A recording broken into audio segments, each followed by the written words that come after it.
আসসালামু আলাইকুম এভরিওয়ান, কি অবস্থা সবার? কেমন আছো তোমরা সবাই? I am back with my new video and এইটা হচ্ছে চাঁদপুর সেকেন্ড ডে ভ্লগ। আমরা গিয়েছিলাম রোজার ঈদের পর সময় আর কি, তখন তো ঝড় বৃষ্টি ওয়েদার ছিল। তো সেদিন ওয়েদারটা ভালোই ছিল। আমরা ঘুম থেকে উঠে এদিকে নাস্তা করে নিলাম, আর আমি নাস্তার শেষে ক্লিপটা নিয়েছিলাম। আর আগের দিন রাতে আমার হাতে কি যেন একটা পোকা কামড় দিয়েছিল। এরপর থেকে হাতটা একটু ব্যথা ছিল, বাট আমি ভাবিনি এত বেশি ফুলে যাবে পরের দিন আর এত বেশি ব্যথা করবে। এমনকি আমার এই হাতে ব্যথার জন্য জ্বর এসে পড়েছিল। আমি একদমই ভালোভাবে কিচ্ছু করতে পারিনি সেদিকে যে। তো এদিকে আমি শাওয়ার নিয়ে একটু রেডি হয়ে বসেছিলাম, আর গ্রামীণ পরিবেশে না বসে থাকতে অনেক বেশি ভালো লাগে। তো এইদিকে আমার মামির আম্মু মানে আমার নানি রান্না বান্না করছিল, আর গ্রামীণ পরিবেশে রান্না বান্না তো কত বেশি সুন্দর লাগে, ইউ গাইজ নো দ্যাট, যদি তোমাদের গ্রাম থেকে থাকে। আর মামিদের নর্মাল সিলিন্ডার থাকা সত্ত্বেও তারা এই লার্কির চুলার মধ্যে রান্না করছিল, আর এইগুলোর টেস্ট তো কত বেশি হয়, তোমরা যদি খেয়ে থাকো তো জানবা। তো এইদিকে অনেক টাইপের খাবার রান্না করা হচ্ছিল, আর আমি দেখাচ্ছিলাম সামনে একটা গাছ ছিল। তো ওইদিকে লেবু হয়েছিল মেবি, আর এত সুন্দর সুন্দর লেবু হয়েছিল। আমি গাছের কোনো জিনিস দেখলে আমার মনে হচ্ছে আমি ধরে দেখতেই থাকি। তো এরপর রান্না বান্না হয়ে যাওয়ার পরে আমরা লাঞ্চ করে নিলাম, আর লাঞ্চ করার পরে ক্লিপ ছিল এগুলো।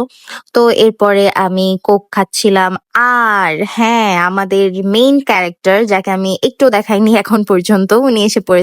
এই যে হাই দাও, সালাম দাও, একটু সালাম দাও। চুপ করো, চুপ। এখন উনি রেডি হয়ে ওনার বাবার হাতে ঘড়ি পরে সবার সাথে ঘুরতে যাবে। সবাই গিয়েছিল, আমি যাইনি আমার জ্বরের কারণে, আর আমার হাঁটার শক্তি ছিল না, তাই বাসা বসে রেস্ট নিচ্ছিলাম। এইদিকে গুলুর নানি কোথা থেকে যেন পোলাও পাতা নিয়ে এসেছিল, আর আমি কখনো দেখি নাই পাতা, এই জন্য আমাকে দেখাচ্ছিল। এরপর ওরা গুলুর বড়মাদের বাসায় গিয়েছিল, আর গুলুর বড়মাদের বাসা ছাদ থেকে দেখা যায়। তো আমি আবার ছাদে যেয়ে ওদের দেখছিলাম, আমি ডাকছিলাম, ওরা শুনে নাই, অনেকটা দূরে ছিল তাই। ওই যে দেখা যাচ্ছে যে বাসাটা ব্লু কালারের, ওইদিকে গুলুরা ছিল। ও অনেক বেশি গরম থাকার কারণে ওরা বাসায় চলে আসছিল, আর কোথাও নাকি যায় নাই। তো এরপরে আমার মামিদের এইদিকে সব থেকে ফেমাস নাকি একটা মালাই, আই থিঙ্ক। তো ওইটা এনে দিয়েছিল, ওটা আমরা খাচ্ছিলাম, আর এটা এত মজা ছিল। আমার এমনিতেই মালাই অনেক বেশি পছন্দ, বাট আনফরচুনেটলি এই টাইপের খাবার বেশি খেলে মানুষজনের ওয়েট অনেক বেশি বেড়ে যায়। আমার তো অনেক বেশি বেড়ে যায়, তো আমি অ্যাভয়েড করার চেষ্টা করি, বাট ওই দিন খেয়েছিলাম অনেকগুলো। এরপর এদিকে রচা বানিয়ে এনেছিল, আর এই রচাটা পোলাও পাতা দিয়ে বানানো হয়েছিল, আর এটার স্মেল এক্সাক্ট পোলাও এর মতো ছিল।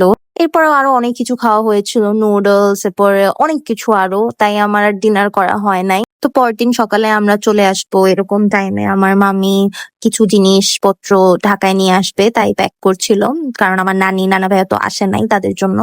তো এরপরে এইদিকে আমি ঘুম থেকে উঠে খাটে বসে বসে চা খাচ্ছিলাম, কারণ আমার অনেক সিক ফিল হচ্ছিল। আমি যে নাস্তা করতে টেবিলে যাব ওইটুক পর্যন্ত আমার শক্তি ছিল না। তো এইদিকে সবাই থেকে বিদায় নেওয়ার পরে আমরা যাচ্ছিলাম, আর এগুলো কোনো ক্লিপসই আমার নেওয়া হয় নাই। আমি যেমনটা বলেছিলাম, আমার অনেক বেশি সিক ফিল হচ্ছিল। অসুস্থ থাকার কারণে আমি কোনো কিছু প্ল্যান মতো করতে পারিনি আসলে, তাও I had a great time. ভালো ছিল আসলে, ঢাকাতে থাকতে থাকতে বোর ফিল হচ্ছিল, তো কিছুদিনের জন্য ওইদিকে থেকে ভালো লেগেছে। তো এইটুকুই ছিল আমার মামার শ্বশুর বাড়ি Chandpur vlog. I hope you guys will like this vlog, and if you like this vlog, please do let me know in the comment section. Allah Hafiz!